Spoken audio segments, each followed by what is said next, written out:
¿Qué ocurre cuando un creyente sigue amando al Señor, pero comienza a pensar que su esfuerzo no sirve para nada? Continúa asistiendo a la iglesia, intenta luchar contra el pecado, abre la Biblia, ora, sirve, habla de Cristo, pero en lo profundo de su corazón ha empezado a instalarse una sospecha: nada cambia. No tengo fuerzas. Lo que hago es demasiado pequeño, tal vez ya no merece la pena continuar. Ese pensamiento es más peligroso de lo que parece. El desaliento no siempre nos lleva a abandonar públicamente la fe. A veces simplemente reduce nuestra obediencia. Dejamos de intentar aquello que antes considerábamos importante. Ya no luchamos con la misma seriedad contra ciertos pecados. La oración se vuelve irregular. La Biblia permanece cerrada. El servicio comienza a parecernos inútil, especialmente cuando nadie lo reconoce. La evangelización pierde urgencia porque el mundo parece cada vez más hostil y endurecido. El desaliento paraliza antes de destruir. Nos hace mirar una meta y concluir que es inalcanzable antes de dar el siguiente paso. Nos convence de que carecemos de recursos, capacidad o influencia para producir algún cambio significativo, ya sea en nuestra vida, en nuestra familia, en la iglesia o en quienes todavía no conocen a Cristo. Pero la palabra de Dios no deja al creyente encerrado en ese pantano. En Ageo 2 contra 1, hasta 9 encontramos un pueblo cansado, limitado y profundamente decepcionado, y encontramos también a un Dios que no les ofrece optimismo vacío. No les dice que ignoren la realidad ni que repitan frases positivas. Les revela su presencia, su poder y el lugar que su pequeño trabajo ocupa dentro de un propósito redentor mucho más grande de lo que podían ver. El contexto es necesario. Décadas antes, Jerusalén había sido devastada y el templo destruido. Después del exilio, un grupo de israelitas regresó con la tarea de reconstruir la ciudad y levantar nuevamente la casa de Dios. Al principio trabajaron con entusiasmo, pero poco después abandonaron la obra. Los obstáculos externos influyeron, pero el problema principal terminó estando dentro de ellos. Se enredaron en sus propios intereses. Sus casas, proyectos y comodidades ocuparon el lugar que correspondía a la gloria de Dios. Mientras atendían cuidadosamente su vida personal, el templo permanecía en ruinas durante años. Esa situación debería hacernos examinar el corazón. Es posible decir que Dios ocupa el primer lugar mientras nuestras decisiones muestran otra cosa. Podemos afirmar que amamos su reino y sin embargo entregar nuestras mejores fuerzas a construir una vida privada en la que la iglesia, la misión y la santidad reciben solamente lo que sobra. El abandono espiritual rara vez comienza con una declaración abierta contra Dios. Comienza cuando algo legítimo se convierte en supremo. La familia es un don, el trabajo es necesario, el descanso es bueno, la estabilidad material puede ser recibida con gratitud. Pero cuando cualquiera de esas cosas desplaza la gloria de Dios y convierte su obra en una carga secundaria, el corazón ya se ha desordenado. Dios, sin embargo, fue misericordioso con aquel pueblo. Envió a Ageo y a Zacarías para despertar sus conciencias. Por medio de la palabra, removió el espíritu de los gobernantes, de los sacerdotes y del remanente. El pueblo respondió, se levantó, volvió al trabajo. Eso ya era una obra de gracia. No debemos pensar que el arrepentimiento nace únicamente de una reserva moral escondida en nosotros. Cuando una persona escucha la palabra, reconoce su pecado y vuelve a obedecer, Dios está obrando. Él despierta, confronta, inclina el corazón y restaura. La misma voz que descubre nuestra negligencia también nos llama de regreso. Pero poco después de reiniciar la construcción apareció otro problema. Algunos de los ancianos todavía recordaban el templo de Salomón. Habían visto siendo jóvenes su magnificencia, su riqueza y su esplendor. Ahora contemplaban la nueva construcción y la comparación los aplastaba. Los jóvenes celebraban porque por fin se colocaban los cimientos. Los ancianos lloraban porque recordaban lo que había existido antes. Para unos, aquella obra era el comienzo de algo emocionante. Para otros, era una evidencia dolorosa de todo lo que se había perdido. El mismo acontecimiento producía júbilo y lamento porque cada grupo lo miraba desde una historia diferente. Los mayores sabían que no poseían los recursos de Salomón. No tenían la misma riqueza, la misma estabilidad política, ni la misma capacidad humana. El edificio que estaban levantando parecía pequeño, pobre y sin gloria, y comenzaron a preguntarse, ¿tiene sentido seguir? ¿Qué valor puede tener esto comparado con aquello? Muchos creyentes conocen esa sensación. Miran su vida espiritual y recuerdan tiempos de mayor fervor. Antes oraban con facilidad. Antes servían con alegría. Antes la escritura parecía arder delante de sus ojos. Ahora se sienten cansados, distraídos y débiles. Otros miran la iglesia presente y comparan todo con una supuesta época dorada. Recuerdan avivamientos, predicadores, congregaciones o temporadas del pasado y concluyen que ya nada puede ser igual. Contemplan la debilidad actual, los conflictos, la secularización y la inmadurez y sienten que trabajan entre ruinas. También hay padres que miran a sus hijos y piensan que han fracasado. Siervos que contemplan años de trabajo y apenas ven fruto. Creyentes que llevan mucho tiempo luchando contra un pecado y sienten que el progreso es demasiado lento. La comparación puede robar la fuerza necesaria para obedecer hoy. La nostalgia es especialmente peligrosa porque suele mezclar recuerdos selectivos con imaginación. Conservamos la belleza del pasado, pero olvidamos sus problemas. Recordamos el fervor, pero no la inmadurez. Recordamos las victorias, pero no las tensiones, los errores y las heridas. El pasado puede ser recordado con gratitud, pero no debe convertirse en un ídolo. Dios no nos ha llamado a reconstruir exactamente lo que existió antes. Nos ha llamado a ser fieles en el lugar, el tiempo y las circunstancias que su providencia nos ha dado. Y aquí resulta sorprendente la manera en que el Señor comienza a alentar a los israelitas. No niega lo que ellos ven. No intenta convencerlos de que el segundo templo es tan magnífico como el primero. Les pregunta directamente quién recuerda la gloria anterior y cómo les parece ahora lo que están construyendo. En otras palabras, Dios lleva el problema a la luz. El verdadero consuelo no comienza fingiendo que la pérdida no existe. Comienza mirando la realidad bajo la luz de quién es Dios. Sí, el templo parecía pequeño. Sí, los recursos eran limitados. Sí, la comparación era dolorosa. Pero el futuro de la obra nunca había dependido de la magnificencia del edificio ni de la capacidad del pueblo. Dependía de una promesa que ellos estaban olvidando. Y antes de mostrarles la gloria futura, Dios les daría una palabra para el presente, una palabra que atraviesa toda la escritura y alcanza también al creyente desalentado de hoy. Esfuérzate, trabaja y no temas, porque yo estoy contigo. Esfuérzate, trabaja y no temas, porque yo estoy contigo. Esa palabra no fue pronunciada en un momento de abundancia, sino en medio de limitaciones reales. El pueblo no tenía la riqueza de Salomón, no contaba con los mismos recursos, ni con el mismo poder político, ni con el mismo esplendor visible. Dios no les pidió que fingieran lo contrario.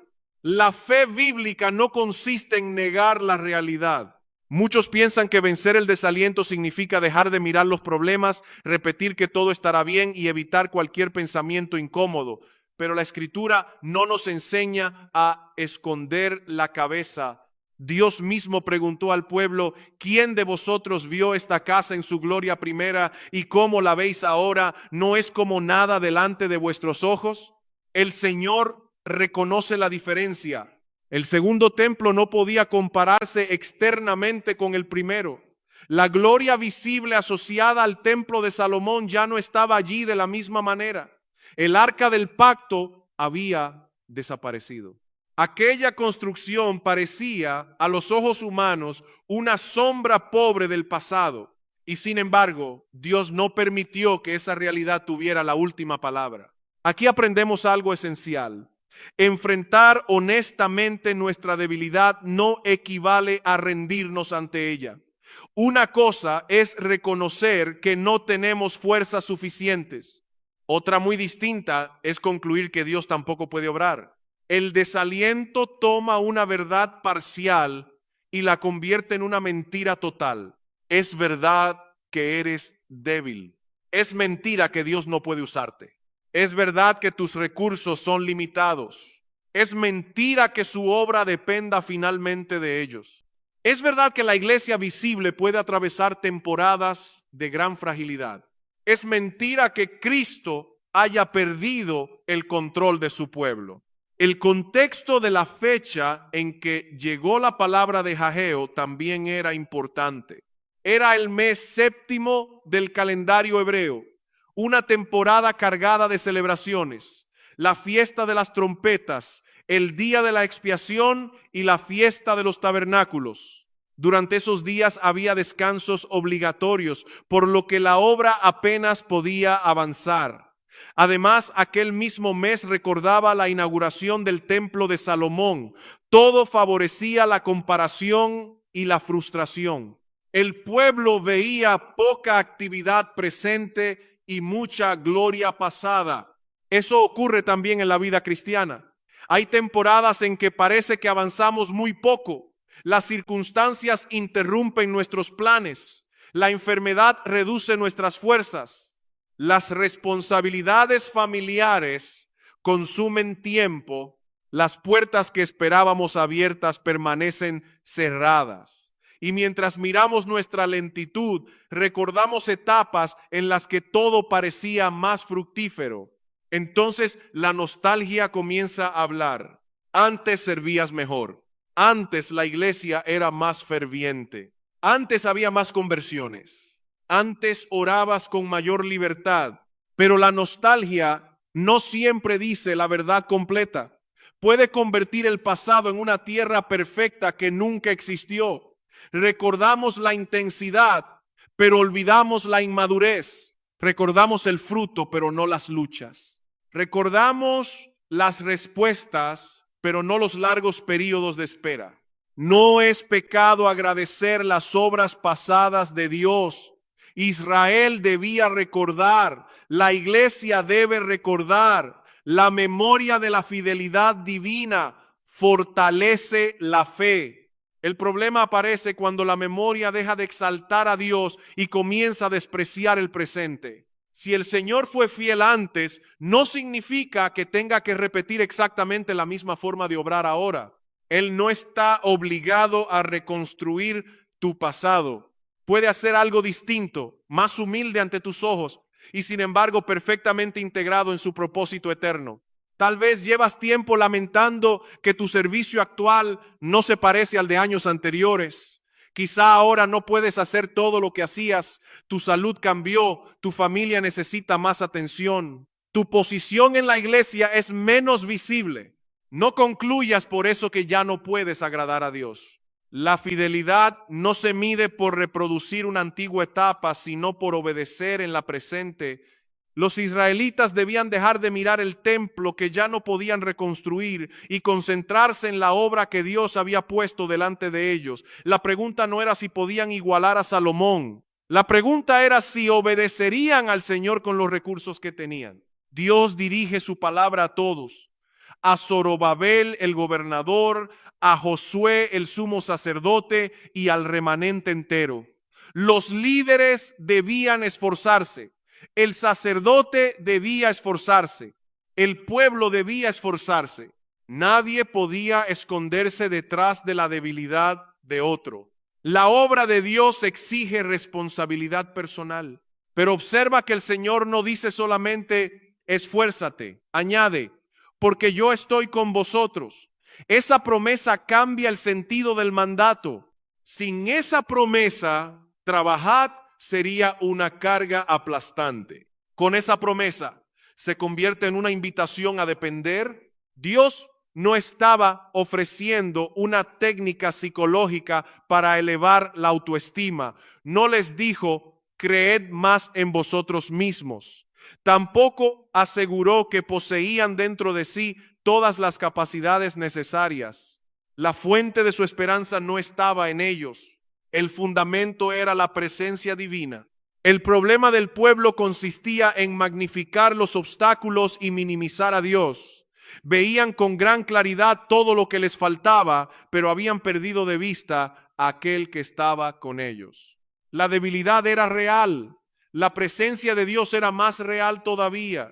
Nosotros hacemos lo mismo. Examinamos nuestra falta de recursos, nuestras limitaciones, la oposición, la dureza del corazón humano y la decadencia de la cultura. Hacemos cálculos detallados sobre todo lo que puede salir mal y dedicamos apenas unos minutos a recordar quién es Dios. No necesitamos un Dios más grande. Necesitamos una visión bíblica del Dios que ya tenemos. Él no está limitado por nuestra insuficiencia. El Señor que habló por Ageo es el Dios que dio orden al caos, abrió el mar, sostuvo a Israel en el desierto y cumplió su pacto a pesar de la infidelidad humana. Por eso el mandato tiene 3 movimientos inseparables: esfuérzate, trabaja y no temas. Esfuérzate, no cedas a la pasividad, trabaja, obedece de manera concreta, no temas. Descansa en la presencia de Dios. La soberanía divina no elimina la responsabilidad y la responsabilidad cristiana no debe ejercerse en independencia. Podemos llamar a esto responsabilidad dependiente, hacer todo lo que Dios manda, sabiendo que cualquier fruto verdadero procede de su poder. Muchos confunden la soberanía de Dios con pasividad. Piensan, si Él va a cumplir su propósito, yo no tengo que hacer nada. Pero el mismo Dios que promete estar presente manda al pueblo que se levante y trabaje. Su poder no convierte nuestra obediencia en innecesaria, la hace posible y eficaz. Otros caen en el error contrario. Trabajan como si todo dependiera de ellos. Planifican, sirven, predican, corrigen y organizan sin oración, sin humildad y sin conciencia de su necesidad del Espíritu. Esa actividad puede parecer admirable, pero termina produciendo agotamiento, orgullo o desesperación. El camino bíblico evita ambos extremos. Trabaja como alguien responsable. Ora como alguien completamente dependiente. Obedece con todo tu corazón y confiesa que sin Cristo nada puedes hacer. La esperanza del pueblo no descansaba en la perfección de sus manos, sino en la fidelidad del Dios que prometió permanecer en medio de ellos. Y esa promesa no pertenecía solamente a aquella generación. Se extendía hacia algo mucho más grande. La presencia definitiva de Dios entre su pueblo. Antes de mirar esa gloria futura, debemos escuchar nuevamente la palabra que sostiene al creyente cansado en el presente. No estás llamado a producir resultados soberanos. Estás llamado a obedecer al Dios soberano que permanece contigo. La responsabilidad dependiente no es una fórmula atractiva para aliviar la conciencia. Es una manera profundamente bíblica de entender la vida cristiana. Nosotros actuamos de verdad, tomamos decisiones reales, nos levantamos, servimos, luchamos, oramos, corregimos, perseveramos, pero al mismo tiempo reconocemos que toda obediencia eficaz depende de la presencia y del poder de Dios. Eso fue exactamente lo que el Señor enseñó al pueblo por medio de Ageo. Esforzaos todos vosotros, pueblo de la tierra, y trabajad, porque yo estoy con vosotros. Después añadió, mi espíritu permanece en medio de vosotros, no temáis. El mandato no elimina la promesa. La promesa no elimina el mandato. Dios no les dijo, como mi espíritu está con vosotros, podéis permanecer sentados. Tampoco les dijo, trabajad como si estuvierais solos. Les ordenó trabajar porque Él estaba con ellos. La presencia divina era el fundamento de su actividad. Esta verdad aparece una y otra vez en la historia bíblica. Cuando Josué debía introducir al pueblo en la tierra prometida, Dios no negó la magnitud de la tarea. Había pueblos fuertes, ciudades fortificadas y peligros reales. Sin embargo, la palabra fue: sé fuerte y valiente, no temas ni desmayes, porque el Señor tu Dios estará contigo donde quiera que vayas. El valor bíblico no consiste en creer que el peligro es pequeño. Consiste en saber que Dios es mayor. Moisés ya no estaría. Una etapa gloriosa de la historia de Israel había terminado. Josué no podía vivir permanentemente bajo la sombra de su antecesor. Tenía que obedecer en su propio tiempo, con sus propios dones y bajo la misma promesa. Así como estuve con Moisés, estaré contigo. Dios no dijo, tú eres igual a Moisés. Dijo, yo sigo siendo el mismo Dios. Eso libera al creyente de comparaciones destructivas. Tal vez no tienes la elocuencia de otro hermano, la experiencia de otro pastor, la fortaleza de otra familia o las oportunidades de otra generación. Dios no te llama a convertirte en otra persona. Te llama a ser fiel con aquello que te ha entregado, sostenido por su presencia. El desaliento suele crecer cuando comparamos nuestros recursos con la magnitud de la tarea. Miramos el pecado que debemos mortificar, la familia que necesita restauración, el ministerio que parece estancado o la iglesia que requiere tanto cuidado y concluimos, no puedo. En cierto sentido, esa confesión es correcta. No puedes producir vida espiritual. No puedes cambiar un corazón. No puedes santificar a otra persona. No puedes garantizar el fruto de tu servicio. Pero de esa verdad no se sigue que debas abandonar la obediencia. Lo que se sigue es que debes depender. La incapacidad humana no es una invitación a la pasividad, sino a la oración, a la humildad y a una confianza más profunda en el Espíritu. El pueblo de Jaheo estaba magnificando los obstáculos y reduciendo a Dios dentro de su imaginación. Veían con precisión la falta de oro, trabajadores y esplendor, pero apenas contemplaban al Señor de los ejércitos que había prometido estar con ellos. La debilidad del pueblo era real. Sin embargo, el éxito final de la obra dependía de la presencia divina, no de la abundancia humana. Nosotros hacemos algo semejante cuando hablamos de la dificultad de evangelizar en una cultura hostil. Decimos que las personas ya no quieren escuchar, que la sociedad desprecia la verdad, que las familias están fragmentadas y que los jóvenes reciben una formación contraria al evangelio. Muchas de esas observaciones pueden ser ciertas, pero ¿hemos olvidado que el evangelio sigue siendo poder de Dios para salvación? ¿Hemos olvidado que el Espíritu puede abrir el corazón más endurecido? ¿Hemos olvidado que Cristo continúa edificando su iglesia? La condición del mundo nunca ha sido el fundamento de nuestra esperanza. La iglesia nació en medio de idolatría, inmoralidad, persecución y poder imperial. Los primeros creyentes no poseían influencia política, riqueza ni prestigio cultural. Tenían la palabra, el Espíritu y la promesa del Cristo resucitado. Eso era suficiente y continúa siéndolo. También debemos aplicar esta verdad a la lucha personal contra el pecado. Quizás has fracasado tantas veces que piensas que ya no merece la pena continuar. Confiesas, luchas, caes y vuelves a confesar. El pecado parece una montaña imposible de remover. No te conformes con él. No lo excuses diciendo que así eres. No confundas dependencia con resignación. Esfuérzate. Utiliza los medios que Dios ha provisto. Ora. Huye de las ocasiones de pecado. Busca ayuda en la iglesia. Llena tu mente con la palabra. Confiesa con honestidad.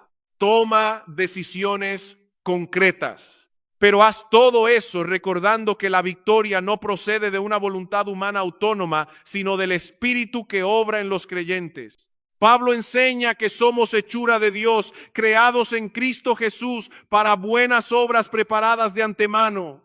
Las obras son realmente nuestras. Nosotros caminamos en ellas.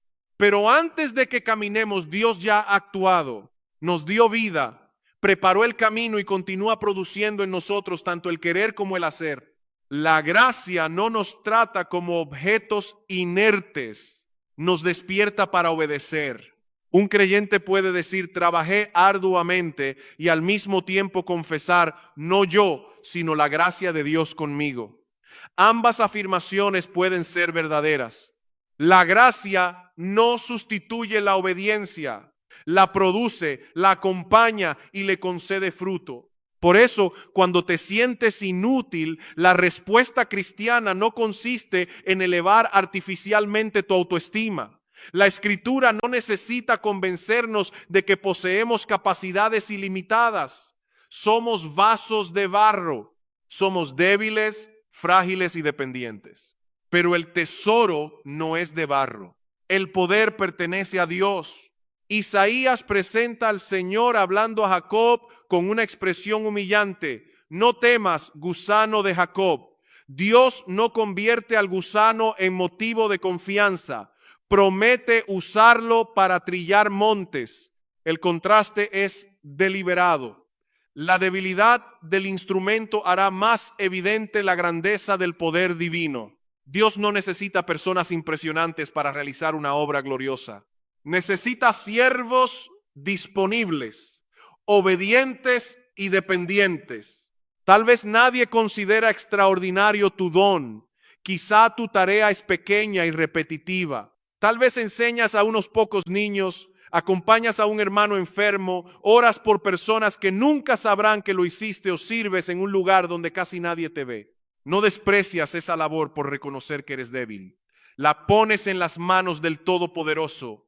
Cristo prometió a sus discípulos que no los dejaría huérfanos. Les enviaría al Consolador. El Espíritu no sería una fuerza impersonal, sino la presencia divina morando en su pueblo. Todo creyente verdadero es templo del Espíritu Santo. ¿Comprendes lo que eso significa? No existe un rincón del universo en el que el Hijo de Dios esté abandonado por su Padre.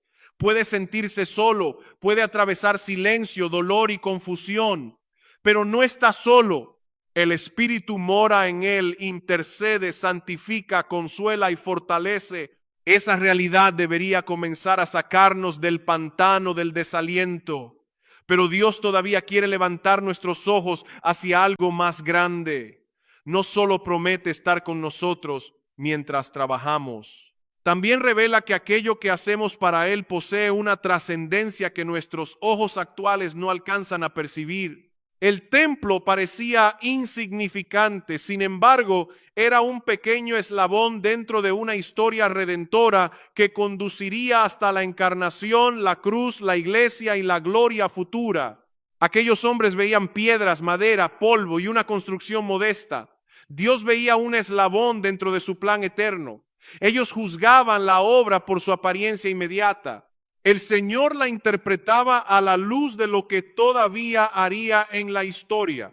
Por eso Ageo 2 continúa con una palabra decisiva, porque así dice el Señor de los ejércitos. Ese por qué conecta el mandato presente con la promesa futura.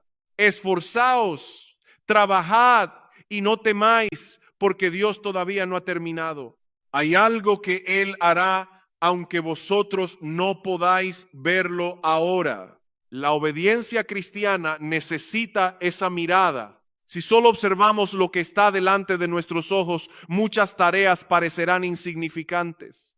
Una conversación con un hermano desanimado puede parecer pequeña.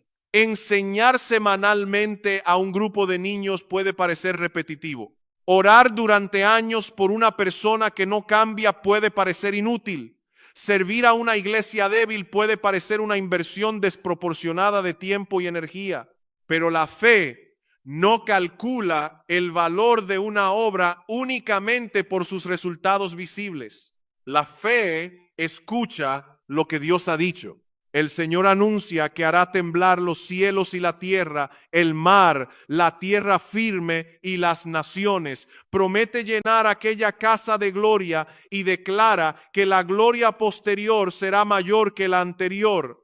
Los israelitas debían levantar la mirada por encima del edificio que tenían delante y contemplar por medio de la promesa una realidad mucho más grande que sus recursos presentes. No se trataba de convencerlos de que aquel templo ya era externamente más magnífico que el de Salomón. Dios había reconocido que no lo era. La gloria futura no dependería de oro, dimensiones o arquitectura. Sería mayor porque el propósito de aquella casa estaba conectado con la llegada de la presencia definitiva de Dios. La expresión hacer temblar los cielos y la tierra aparece en la Escritura para describir intervenciones majestuosas del Señor. En el Sinaí, la montaña tembló cuando Dios descendió para encontrarse con Israel. El humo, el sonido y el temor mostraban que el Dios Santo se hacía presente en medio de su pueblo. Ageo anuncia otra manifestación de esa gloria. El templo siempre había representado la presencia de Dios entre los hombres. Era el lugar del sacrificio, del sacerdocio y del encuentro conforme al pacto. Pero ningún edificio podía contener plenamente al Señor de los cielos y la tierra. El templo era una sombra que señalaba hacia una realidad mayor. Esa realidad apareció cuando el Verbo se hizo carne. Juan declara que aquel que era con Dios y era Dios habitó entre nosotros y los discípulos contemplaron su gloria. El lenguaje utilizado recuerda la morada divina en medio de Israel. Dios ya no se manifestó mediante una nube sobre un edificio, sino en la persona del Hijo encarnado. Jesucristo es el verdadero templo. Cuando los líderes religiosos le pidieron una señal después de la purificación del templo, él respondió: destruid este templo y en 3 días lo levantaré. Juan aclara que hablaba del templo de su cuerpo. Cristo mismo es el lugar definitivo donde Dios y los hombres pueden encontrarse. No llegamos al Padre por medio de una construcción, llegamos por medio del Hijo. No encontramos perdón por entrar en un recinto sagrado. Lo encontramos en la sangre del Cordero. No necesitamos un sacerdote humano que repita continuamente sacrificios incapaces de limpiar plenamente la conciencia. Tenemos un gran sumo sacerdote que se ofreció una vez y para siempre y vive para interceder por su pueblo. Por eso Jesús pudo declarar que alguien mayor que el templo estaba allí. Todo aquello que el templo representaba encontraba su cumplimiento en él. La presencia de Dios, el sacrificio, la reconciliación, la santidad y la comunión. Ahora comprendemos mejor la promesa de Ageo. En este lugar daré paz. La paz bíblica no es simplemente ausencia de conflictos ni una sensación de tranquilidad interior. El problema más profundo del ser humano no es el estrés, la falta de recursos o la hostilidad cultural. Nuestro problema fundamental es que el pecado nos ha puesto en enemistad con Dios. Cristo es nuestra paz porque tomó sobre sí la culpa que nos separaba del Padre. En la cruz soportó el juicio que merecíamos y abrió un camino de reconciliación. El Dios Santo no ignora el pecado para recibirnos. Lo juzga plenamente en su Hijo. Allí se encuentran la justicia y la misericordia. El culpable no es aceptado porque su pecado sea pequeño, sino porque el sacrificio de Cristo es suficiente. El creyente puede acercarse a Dios sin terror servil porque su mediador ha satisfecho las demandas de la ley. Y Cristo no solo reconcilia pecadores con Dios, también derriba las barreras que separan a unos pecadores de otros. Pablo enseña en Efesios 2 que él hizo de pueblos divididos una nueva humanidad. En su cuerpo mató las enemistades y formó una familia. La iglesia es una comunidad de reconciliados. Eso significa que no podemos celebrar la paz con Dios mientras cultivamos orgullo, resentimiento y desprecio hacia los hermanos. La cruz que nos reconcilia verticalmente comienza también a transformar nuestras relaciones horizontalmente. Quizá alguien diga, yo amo a Cristo, pero no necesito a la iglesia. Esa afirmación contradice el propósito del mismo Cristo. Él no está reuniendo creyentes aislados, sino edificando un templo espiritual con piedras vivas. Cada creyente está unido a la piedra angular. Cada creyente ocupa un lugar dentro del edificio. Cada creyente forma parte de una obra mucho mayor que su experiencia individual. Por eso el pequeño templo de los días de Ageo apuntaba más allá de sí mismo. Señalaba a Cristo y en unión con él a la iglesia del nuevo pacto, hombres y mujeres de toda tribu, lengua, pueblo y nación, convertidos en morada de Dios por el Espíritu. Los israelitas pensaban que construían algo pobre comparado con el pasado. En realidad participaban en una historia que conduciría a la encarnación del Hijo, a su muerte, a su resurrección y a la formación de un pueblo mundial.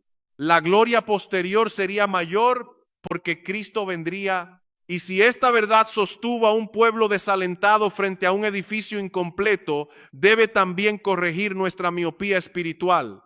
No juzgues la obra de Dios únicamente por lo que puedes medir hoy. Cristo continúa reuniendo, santificando y edificando a su pueblo, y muchas de las labores mediante las cuales lo hace parecen extraordinariamente pequeñas. La próxima pregunta es inevitable. ¿Cómo participa cada creyente en la edificación de ese templo vivo? La respuesta mostrará que la iglesia no crece únicamente por medio de predicadores visibles, sino mediante la actividad fiel de cada miembro. La iglesia no crece como un edificio de cemento. No aumenta porque añadamos unos metros a una propiedad, ampliemos un salón o construyamos una plataforma más grande. La iglesia crece cuando Cristo añade personas a su pueblo y cuando esas personas son transformadas progresivamente a su imagen. Pablo utiliza dos figuras que se complementan. La iglesia es un templo y también es un cuerpo.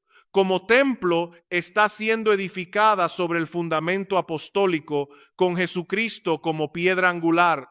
Como cuerpo está unida a una cabeza viva y recibe de él dirección, alimento y crecimiento. Esto significa que la iglesia no es una organización religiosa sostenida principalmente por la capacidad humana. Es una obra sobrenatural de Cristo.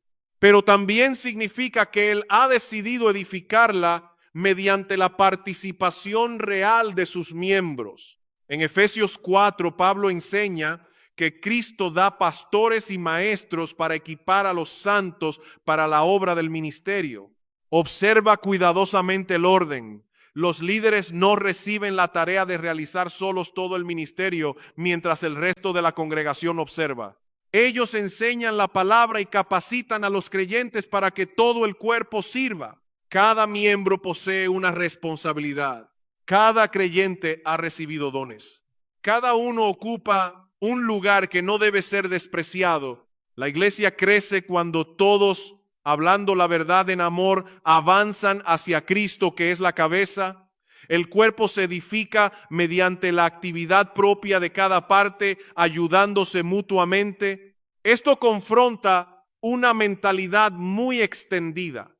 Cuando alguien se debilita espiritualmente, muchos piensan inmediatamente, los pastores deberían hacer algo.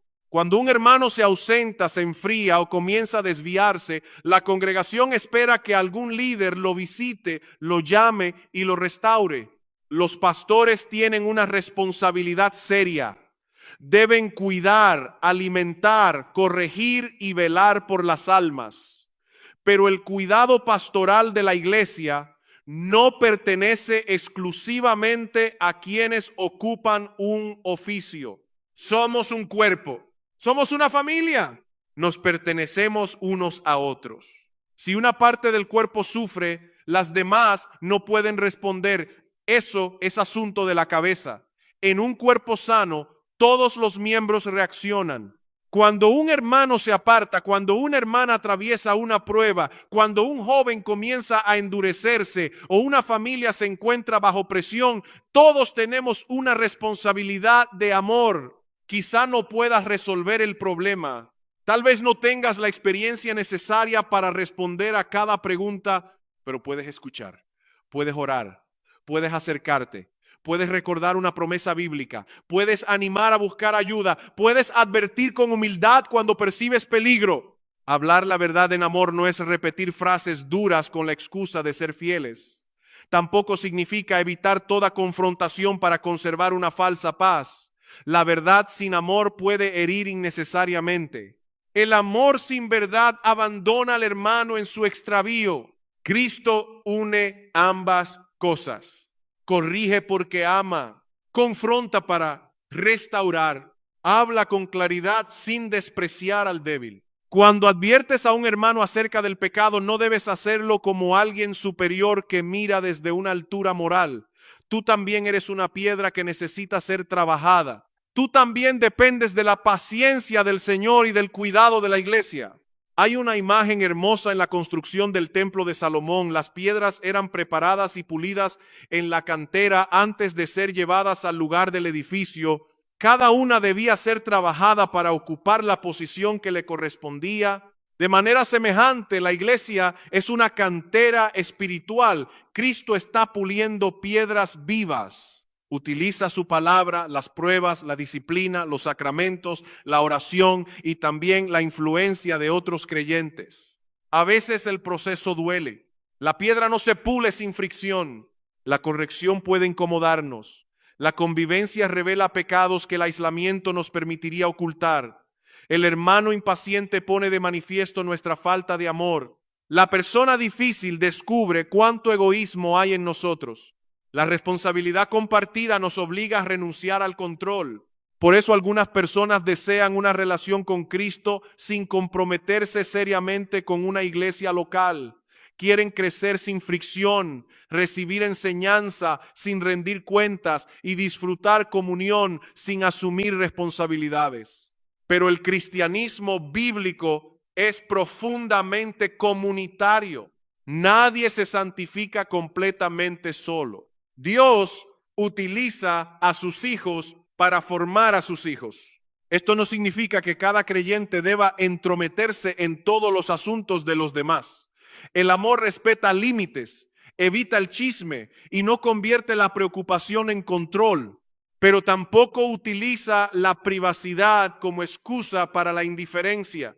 Hebreos ordena exhortarnos unos a otros cada día mientras se dice hoy, para que ninguno sea endurecido por el engaño del pecado. El pecado engaña. La persona que está siendo endurecida no siempre percibe con claridad lo que está ocurriendo. Necesita hermanos que se acerquen antes de que el alejamiento se vuelva profundo. Una llamada puede parecer insignificante. Una conversación después del culto puede parecer pequeña. Una oración con alguien que llora puede parecer insuficiente. Pero quizá Cristo utilice precisamente ese acto para impedir que una piedra viva se aparte del lugar donde está siendo edificada. Muchas obras importantes dentro de la iglesia nunca serán visibles. Un maestro predica y todos saben que predicó. Pero casi nadie conoce a la hermana que durante meses acompaña a una joven en su lucha contra el pecado. Nadie aplaude al hombre que visita regularmente a un anciano solitario. Pocos ven al creyente que ora cada noche por los miembros de la congregación. No confundas visibilidad con valor. El cuerpo necesita los dones públicos, pero también necesita miles de servicios silenciosos. Si todos quisieran ocupar la plataforma, ¿quién consolaría en secreto? ¿Quién abriría su casa? ¿Quién cuidaría a los niños? ¿Quién acompañaría al enfermo? ¿Quién advertiría al que comienza a desviarse? Tu servicio puede parecer pequeño porque solo ves el momento inmediato. Dios ve cómo ese acto encaja dentro de la formación de una iglesia que un día será presentada gloriosa ante Cristo. Cuando hablas la verdad con amor, estás colaborando en el pulido de una piedra. Cuando enseñas fielmente a un niño, Estás depositando, ¿verdad?, que el Espíritu puede hacer fructificar muchos años después. Cuando soportas con paciencia a un hermano débil, estás manifestando el carácter del Salvador. Cuando utilizas tus dones, por modestos que parezcan, Cristo está edificando su templo. No eres el arquitecto supremo, no eres el fundamento, no eres la fuente del crecimiento. Todo eso pertenece a Cristo, pero sí eres un miembro. Y un miembro que decide no servir priva al cuerpo de aquello que recibió para el bien común. La pregunta no es si tu contribución resulta impresionante, la pregunta es si estás siendo fiel. Porque llegará el día en que veremos el templo terminado y comprenderemos que Cristo utilizó innumerables actos ocultos para producir una gloria que ahora apenas podemos imaginar. Ese día llegará. El templo espiritual que ahora vemos incompleto, marcado por debilidades, conflictos y pecados, será presentado en una gloria que no podemos imaginar plenamente. Pero para comprender la fuerza de esa esperanza, debemos volver a la profecía de Ageo. Haré temblar los cielos y la tierra. Ya vimos que esta palabra comenzó a cumplirse cuando el Hijo de Dios entró en nuestra historia en Jesucristo. La presencia divina vino a habitar entre los hombres. Sin embargo, la profecía no se agotó en la primera venida. El autor de Hebreos retoma estas palabras y las dirige hacia el regreso glorioso de Cristo. Llegará un momento en que Dios removerá todo lo que puede ser removido. Los reinos humanos caerán, las estructuras que parecían permanentes desaparecerán. Los poderes políticos, las ideologías, las fortunas y las instituciones que ahora impresionan al mundo serán sacudidos. Todo aquello que el hombre construyó en rebelión contra Dios mostrará finalmente su fragilidad, pero el reino de Cristo permanecerá. Hebreos 12 enseña que la conmoción anunciada por Ageo tendrá su cumplimiento definitivo cuando la creación sea purificada y solo permanezca aquello que pertenece al reino inconmovible de Dios. Por eso el creyente debe vivir con gratitud y servir reverentemente al Señor, mirando más allá de las realidades temporales. Esto cambia nuestra manera de evaluar el presente. Cuando observamos las noticias, puede parecer que los poderes contrarios a Dios avanzan sin resistencia. Las ideas que niegan al Creador reciben aprobación. La verdad bíblica es despreciada. La iglesia puede parecer débil frente a grandes estructuras culturales, políticas y económicas. Pero no confundas visibilidad con permanencia. El reino que hace más ruido no es necesariamente el que permanecerá. Las puertas del Hades no prevalecerán contra la iglesia de Cristo. No porque la iglesia sea poderosa en sí misma, sino porque pertenece al Rey resucitado. Él edificará a su pueblo. Ningún decreto humano, ninguna persecución y ningún sistema ideológico puede cancelar su promesa.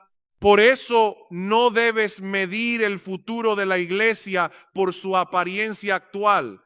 En Apocalipsis 21, Juan contempla a la esposa del Cordero en su esplendor. La iglesia que ahora lucha, llora y se debilita será vista llevando la gloria de Dios.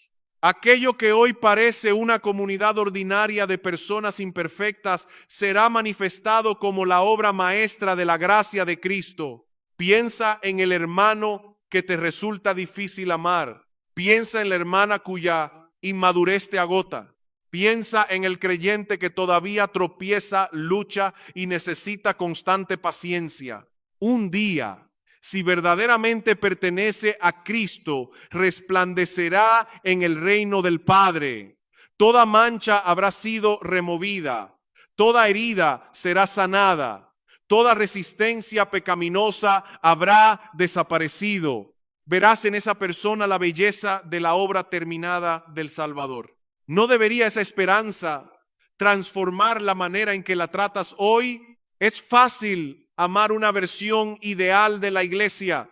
Lo difícil es amar a la iglesia real mientras Cristo la está santificando. Nos gusta pensar en la esposa gloriosa, pero nos incomoda participar en su preparación presente. Sin embargo, Jesús no abandonó a su pueblo por sus manchas. Se entregó por la iglesia para santificarla y presentársela gloriosa. Cristo está realizando ahora esa obra. No solo la hará en el futuro, ya la está haciendo mediante su palabra y su espíritu, y de una manera sorprendente utiliza a los mismos miembros de la iglesia para llevarla a cabo. Cuando cada creyente pone sus dones al servicio de los demás, Cristo edifica. Cuando alguien enseña la verdad con fidelidad, Cristo edifica. Cuando una hermana consuela a otra en medio del duelo, Cristo edifica. Cuando un hombre llama a un hermano ausente porque teme que esté alejándose, Cristo edifica. Cuando un matrimonio más maduro acompaña a una pareja que atraviesa dificultades, Cristo edifica. Cuando una persona confiesa su pecado y acepta corrección, Cristo edifica. Muchas de esas acciones nunca serán conocidas públicamente. Nadie anunciará desde una plataforma que un miembro llamó a otro, oró con él y le ayudó a reconocer el engaño de un pecado. No habrá aplausos. Quizá ni siquiera quienes reciben el beneficio recuerden años después quién pronunció aquella palabra, pero Dios no olvida. Nosotros vemos actos aislados. Él ve un edificio en construcción. Nosotros vemos pequeños esfuerzos. Él ve cómo encajan dentro de su propósito eterno. Nuestro Señor Jesucristo está edificando su iglesia mediante miles de actos de fidelidad realizados por personas débiles, nada dramático, nada que el mundo considere impresionante. Una oración aquí, una conversación allá, una comida compartida, una advertencia humilde, una enseñanza repetida pacientemente. Así trabaja frecuentemente la gracia. No siempre mediante acontecimientos extraordinarios, sino acumulando pequeños actos de obediencia que bajo el poder del Espíritu producen frutos que solo conoceremos plenamente en la gloria. Tal vez enseñaste durante años y piensas que los alumnos no recuerdan nada. Quizás serviste a una persona que después se marchó sin darte las gracias. Tal vez has orado por miembros de tu iglesia sin observar una respuesta visible. No concluyas que fue inútil. Tú no conoces todas las conexiones de la providencia. Una frase bíblica que pronunciaste puede regresar a la memoria de alguien en el momento de una tentación. Una expresión de paciencia puede mostrar a un creyente herido algo del carácter de Cristo. Una corrección recibida con lágrimas puede impedir años de endurecimiento. Incluso puede ocurrir que olvides completamente lo que hiciste. Dios no lo olvida. Jesús enseñó que hasta un vaso de agua dado por amor a su nombre será recordado. Esto resulta asombroso porque Dios mismo produce en nosotros el deseo, fortalece nuestra labor y concede el fruto, y aún así, en su gracia, promete recompensar la fidelidad de sus siervos. No podemos atribuirnos la gloria, pero tampoco debemos despreciar la obra. El poder de Dios se perfecciona en la debilidad. Pablo no dijo que la debilidad fuera una virtud en sí misma, sino que proporciona el escenario donde la suficiencia de Cristo se hace más evidente. Somos vasos de barro para que la excelencia del poder sea de Dios y no de nosotros. ¿Crees que Cristo puede utilizarte para hermosear su iglesia? No preguntes primero si eres impresionante. Pregunta si estás disponible. No preguntes si todos reconocerán tu servicio. Pregunta si el Señor lo ha puesto delante de ti. No esperes sentirte completamente preparado. Obedece dependiendo del Espíritu. Andamos por fe, no por vista. Y esa fe no mira solamente hacia el próximo resultado. Mira hasta el día en que el templo será terminado, la esposa será glorificada y el reino inconmovible se manifestará delante de toda la creación. Entonces comprenderemos que ninguna labor realizada por amor a Cristo fue verdaderamente pequeña. Entonces la pregunta deja de ser meramente teológica y se vuelve personal. ¿Crees realmente que Cristo puede edificar y hermosear a su iglesia por medio de ti? No pregunto si conoces la doctrina correcta acerca de los dones espirituales. No pregunto si estás de acuerdo con que cada miembro debe servir. Pregunto si esa convicción ha descendido hasta tus decisiones concretas. Porque es posible afirmar que Cristo edifica su iglesia y al mismo tiempo vivir como si nuestra presencia, nuestras palabras y nuestra obediencia no tuvieran ninguna importancia. El desaliento suele hablarnos en términos absolutos. Lo que haces no produce ningún resultado. Nadie lo aprecia. Otros podrían hacerlo mejor. Tu esfuerzo es demasiado pequeño, pero la fe responde: yo no conozco todo lo que Dios está haciendo. Solo en la gloria sabremos cuántas veces el Señor utilizó una palabra sencilla para sostener a un creyente que estaba a punto de rendirse. Quizá una exhortación que tú ya olvidaste regresó a la memoria de alguien durante una tentación. Tal vez una oración que te pareció torpe fue empleada por Dios para consolar un corazón herido. Es posible que una conversación breve haya impedido que un hermano siguiera caminando hacia el endurecimiento. Nosotros olvidamos, Dios no olvida. El Señor conoce cada vaso de agua entregado por amor a Cristo, cada visita silenciosa, cada clase preparada con esfuerzo, cada acto de hospitalidad, cada llamada realizada por preocupación sincera y cada sacrificio que nadie más percibió. El hecho de que otros no lo reconozcan no significa que haya desaparecido delante de Dios. Esto no debe alimentar orgullo. Nadie puede presentarse ante el Señor diciendo: mira lo que logré por mis propias fuerzas. Fue Dios quien concedió el deseo, abrió la oportunidad, sostuvo la obediencia y produjo cualquier fruto verdadero. Y sin embargo, en su gracia, Él se agrada de recompensar la fidelidad de sus hijos. ¡Qué Dios tan generoso! Produce en nosotros lo que le agrada y después reconoce como obediencia real aquello que su propia gracia hizo posible. No somos robots. Servimos, decidimos, perseveramos y nos cansamos de verdad. Pero debajo de todo ello está la mano del Espíritu obrando con poder. Por eso Pablo podía trabajar más abundantemente que otros y al mismo tiempo decir: no yo, sino la gracia de Dios conmigo. El creyente maduro no niega su responsabilidad. Tampoco se atribuye la gloria. Esta es nuevamente la responsabilidad dependiente.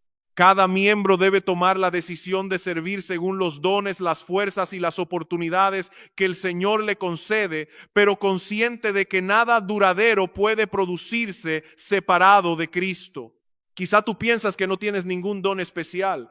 Tal vez observas a quienes enseñan, cantan, lideran o predican y concluyes que tu papel es irrelevante. Pero el Nuevo Testamento no divide a la iglesia entre miembros importantes y miembros inútiles. Distingue funciones diferentes dentro de un mismo cuerpo. El ojo no puede decir a la mano: no te necesito.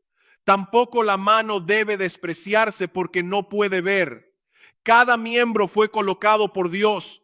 Algunos servicios serán visibles, otros permanecerán ocultos, pero todos deben ser utilizados para el bien común.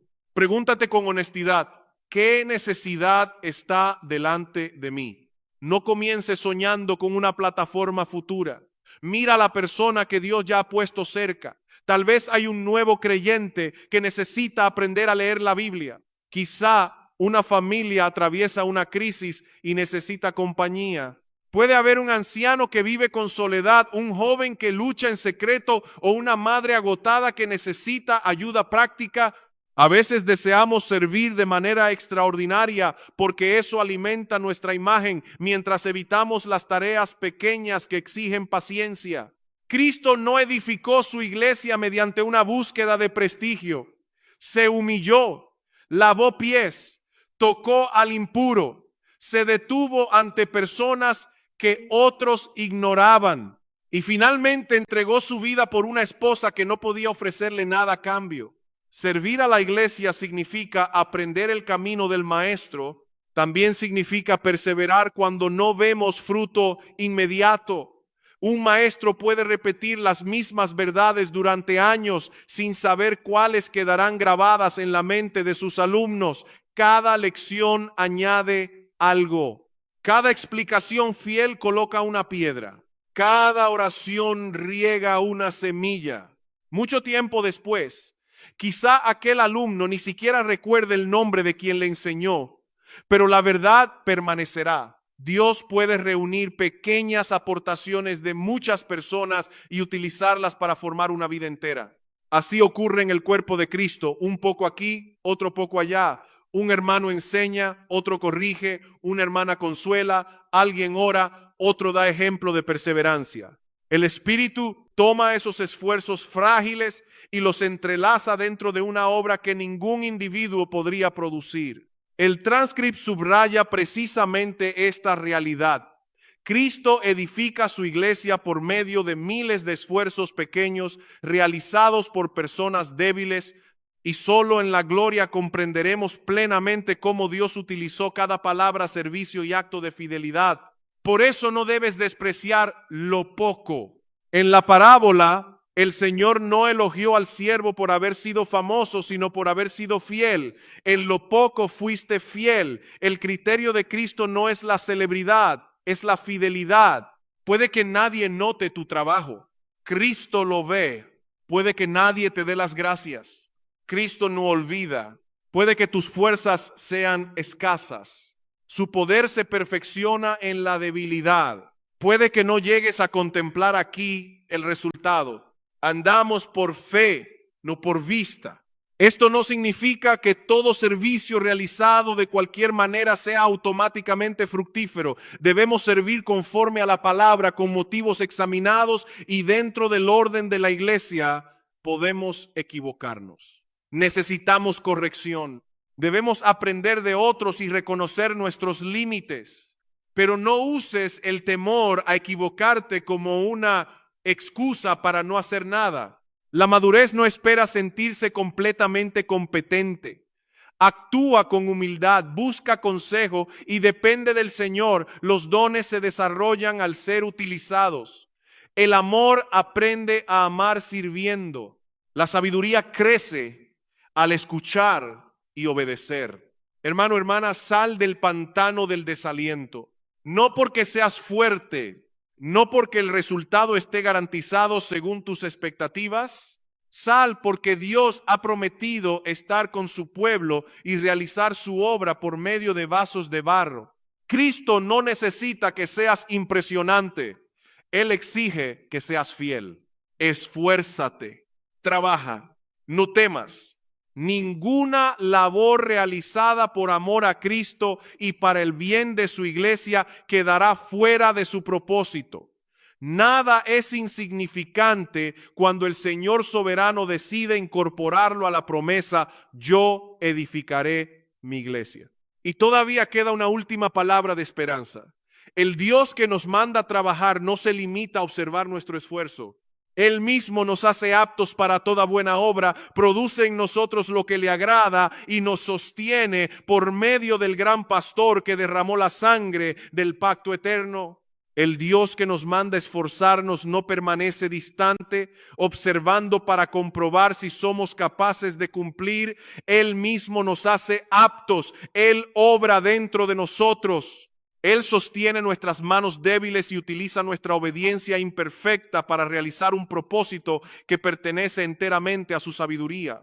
Por eso la bendición de Hebreos 13 es una conclusión tan apropiada para el mensaje de Ageo: el Dios de paz, que resucitó de los muertos a nuestro Señor Jesucristo, el gran pastor de las ovejas, por la sangre del pacto eterno, os haga aptos en toda obra buena para que hagáis su voluntad, haciendo Él en vosotros lo que es agradable delante de Él por Jesucristo.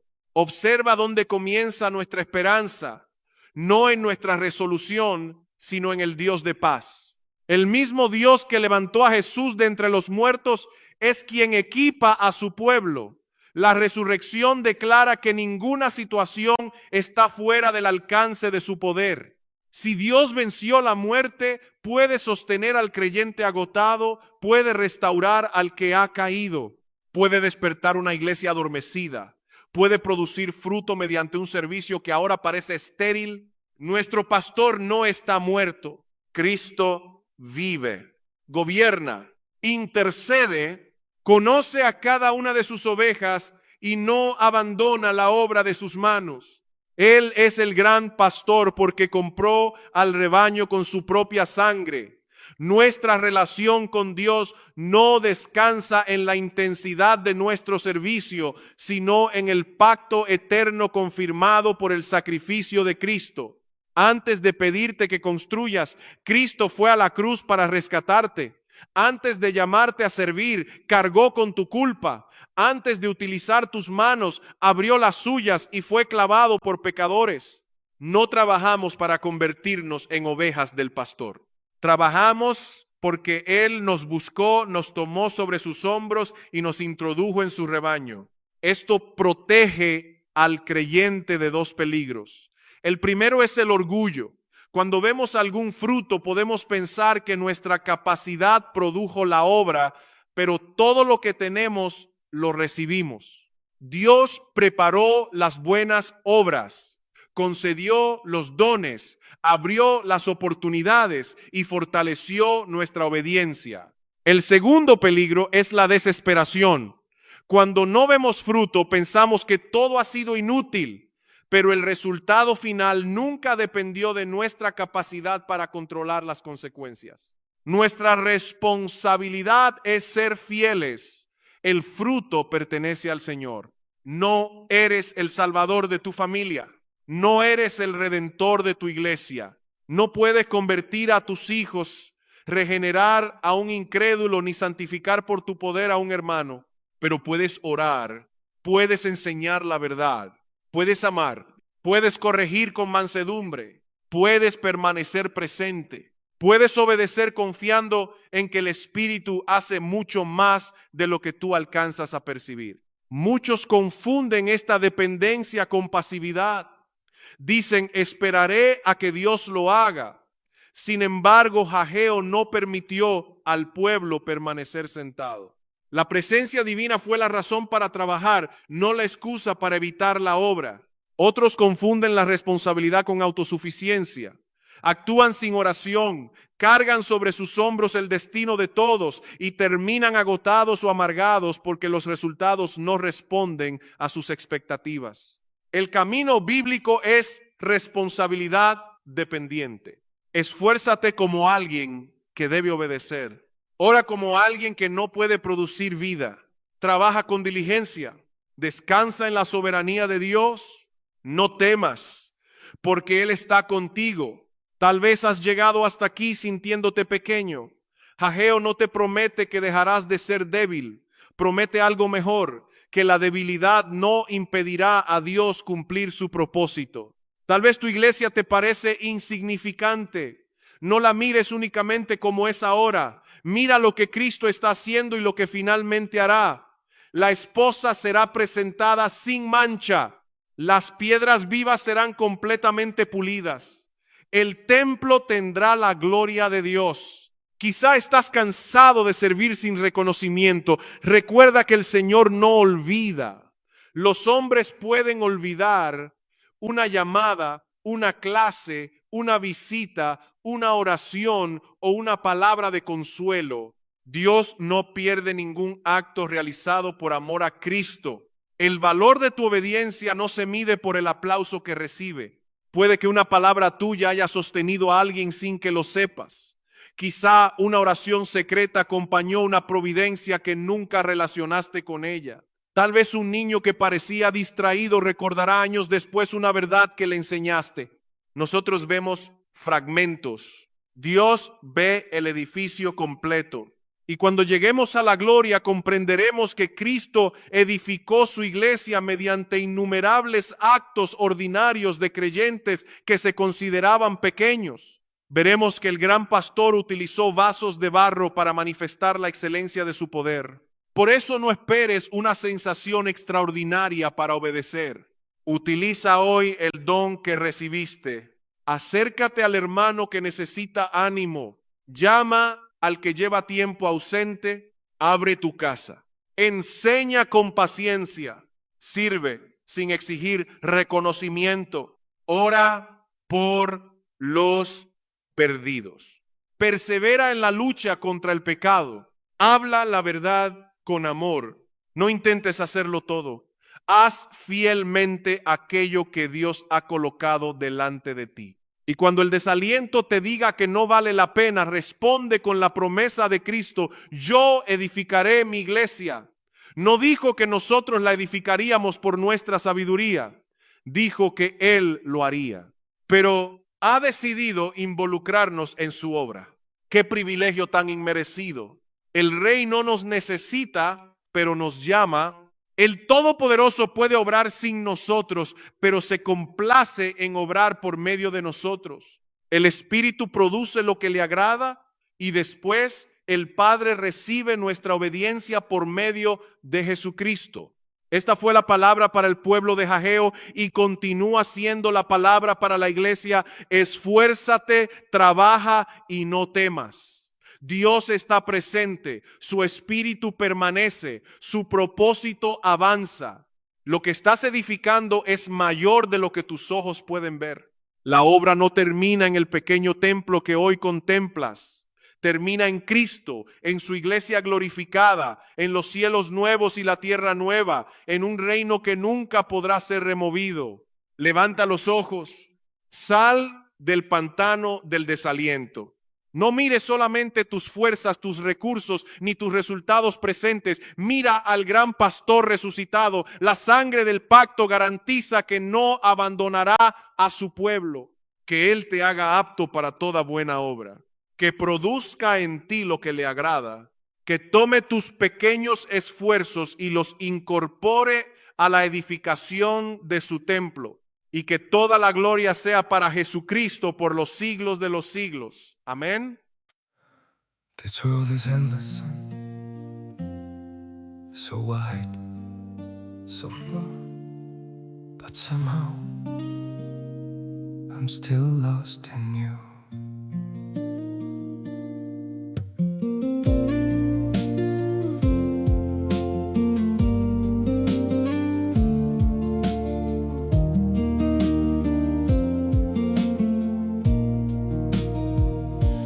Streets are full of moving shadows, countless places I could go.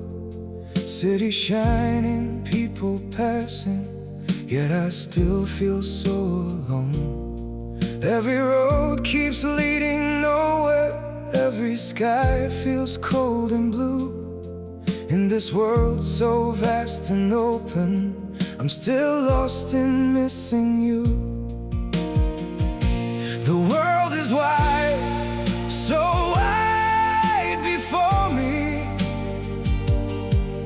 but I keep losing my way. Somewhere in the endless distance, your memory makes me stay.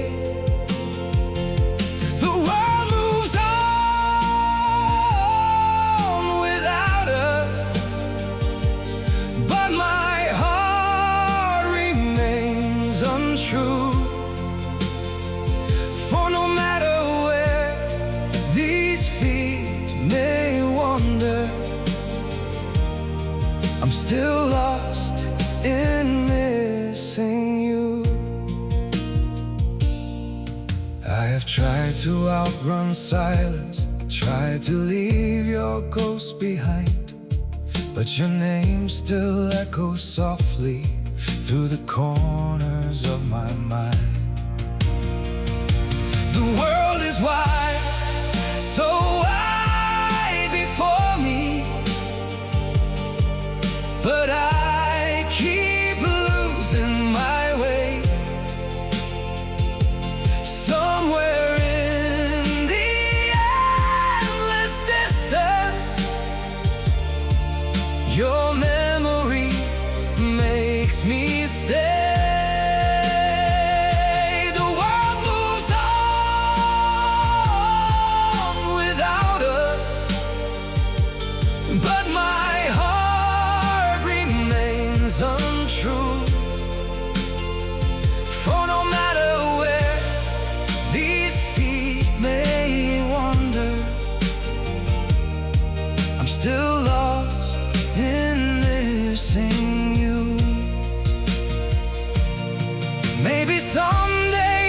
stop searching for your face in every crowd. But until that day, this broken heart will keep calling your name out.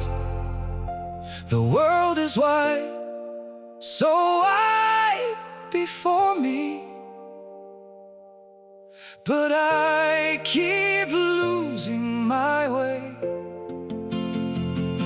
Somewhere in the endless distance,